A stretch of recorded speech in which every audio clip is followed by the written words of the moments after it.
ये कहानी है 1950 के दशक। ए, तब तो तू जन्मी हुई थी क्या?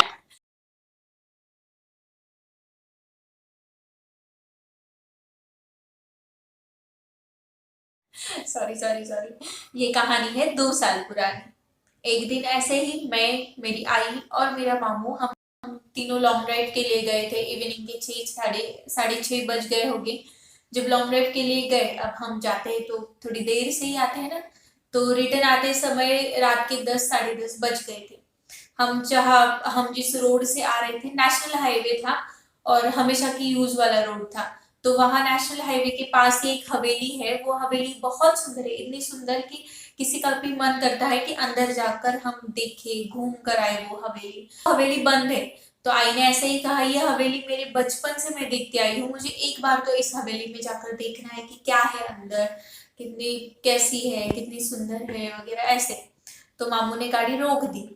अब वो हवेली की प्लेस मैं आपको बताती हूँ। हाईवे ऐसा जा रहा है, उसके सामने डबल लेन है, उसके सामने वो हवेली है, सीधा रोड से अटैच ही है। और इस साइड जहाँ गाड़ियां रुकती है, वहां पर हम मामू ने गाड़ी रुका दी। सीधा हवेली के सामने ही गाड़ी रुकाई हुई थी।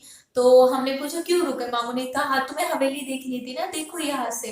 तो आई ने कहा मुझे तो अंदर जाकर देखनी थी, अब यहाँ से थोड़ी ना। लेकिन उसने कहा अरे देखो तो सही, तुम एक्सपीरियंस तो करो, तुम्हें क्या दिखाई देता है, क्या फील होता है। हमें हमें कुछ समझ में नहीं आया कि मामू अचानक से ऐसे क्या बोलने लगे हैं। तो रुक गए। हम एक टक उस हवेली को देखते जा रहे थे तीनों भी। अचानक से, और नेशनल हाईवे जहां पर गाड़ियों की भीड़ लगी हुई होती है, एक भी गाड़ी, कभी भी ऐसा नहीं होता कि हाईवे एकदम खाली हो जाए वगैरह, ऐसा कभी होता नहीं है।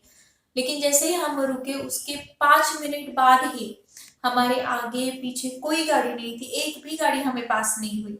लेकिन हमने सोचा होगा, ऐसा होता होगा ना कभी। तो हम देख रहे थे एकटक, पता नहीं बहुत नेगेटिविटी आ रही थी अंदर से कि मत रुको, यहाँ नहीं रुकना चाहिए। और अचानक से आई को उस हवेली के दरवाजे के नीचे से ब्लैक कलर का धुआं बाहर निकलते हुए दिखा। मुझे भी कुछ तो दिखा था, बट मुझे अभी याद नहीं है क्योंकि वो बहुत कुछ हुआ। तो इसीलिए फिर जैसे ही वो धुआं बाहर चलने लगा, एकदम से इतनी जोर से हवा शुरू हुई कि मैं बता नहीं सकती। और कोई रीजन नहीं था। वहां पर एक कैन था, वो कैन गोल गोल घूमते घूमते, अब हमें ये तो पता है कि डबल लेन में वो बीच में डिवाइडर वगैरह होते हैं, लेकिन वो कैन वो डिवाइडर को क्रॉस करते हुए हवेली के सीधे दरवाजे के सामने जाकर रुक गए, थम। ऐसा लगा था पूरा टाइम ऐसा स्टॉप हो गया है। फिर आई ने कहा नहीं रुकना है यहाँ पर, चलो चलो, क्योंकि हमें एक भी गाड़ी पास नहीं हुई। ऊपर से ये ऐसा इंसिडेंट, वहां जो सिक्योरिटी गार्ड होते हैं हमेशा होते हैं, वो उस दिन वहां पर वो सिक्योरिटी गार्ड भी नहीं थे। फिर हम निकल गए वहां से। आई ने कहा हमको नहीं, अब चलो यहाँ से, यहाँ कुछ मुझे ठीक नहीं लग रहा। हम घर पहुंचे तो 11:50 हो गए थे। हाँ, 11:50 के अराउंड ही कुछ तो हुए थे। अंदर आ गए, पानी वगैरह पी लिया। शार्प 12 बजे, जैसे ही 12 पर मिनट हैंड गया, आवर हैंड, मिनट हैंड सब कुछ जब जाता है तब जैसे ही वो गया, एकदम अचानक से ऐसी आवाज आने लगी, बहुत वियर्ड आवाज थी ऐसी एकदम।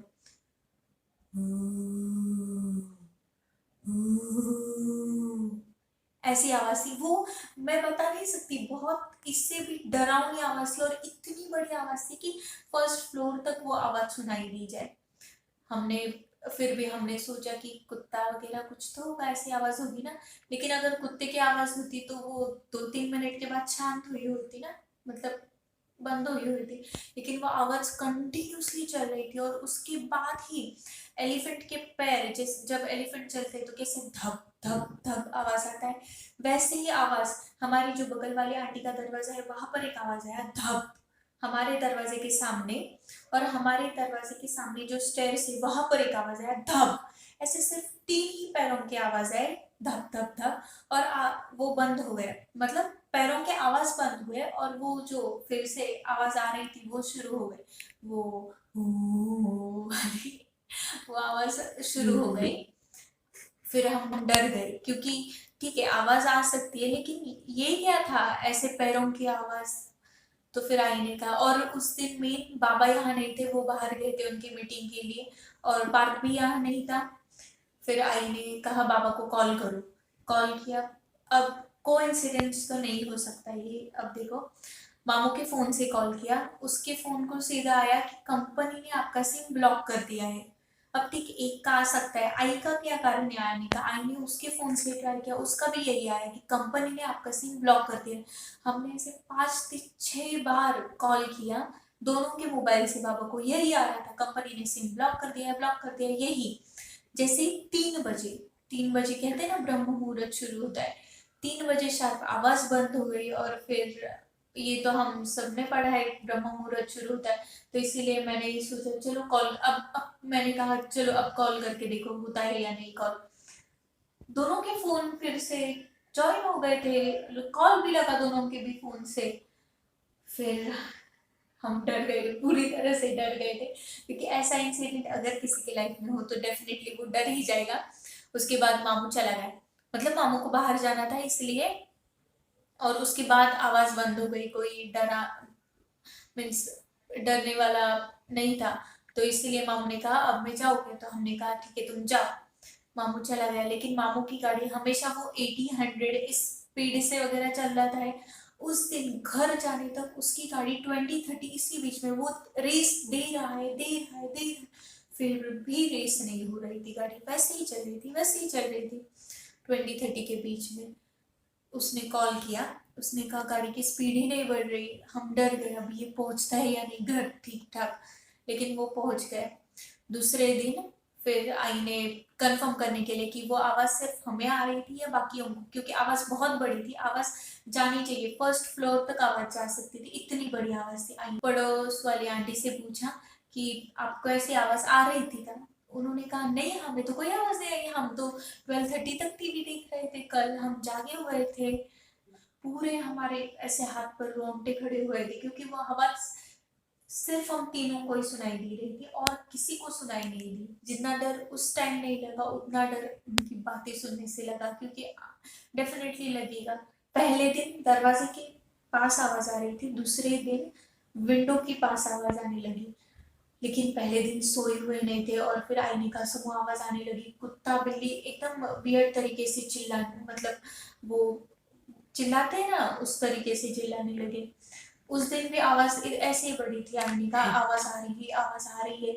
तो मैंने कहा ऐसे कुछ नहीं आ रही आई, तुम सो जाओ, क्योंकि मैंने सोचा फिर से बोलूंगी आवाज आ रही, लेकिन आवाज आ रही थी, हम सो गए। और उसके बाद से हमने, जब जब हम उस रोड से जा रहे थे हाईवे से, जैसे ही डबल लेन शुरू होता है हमारे आगे पीछे कोई गाड़ी नहीं है, ऐसा हमने कितने 2 3 बार एक्सपीरियंस किया। उसके बाद हमने उसके बारे में सोचना और वहां देखना भी बंद कर दिया। उसके बाद कुछ तो धीरे धीरे शांति हो गई।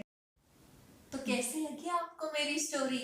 वेल मैं आपको बता दूं, आप फिर से कहेंगे कि हमने घोस्ट को एक्सपोज किया घोस्ट को एक्सपोज किया, तो ऐसा कुछ नहीं है, ये स्टोरी फिक्शनल है, मैं आपको बता देती हूँ।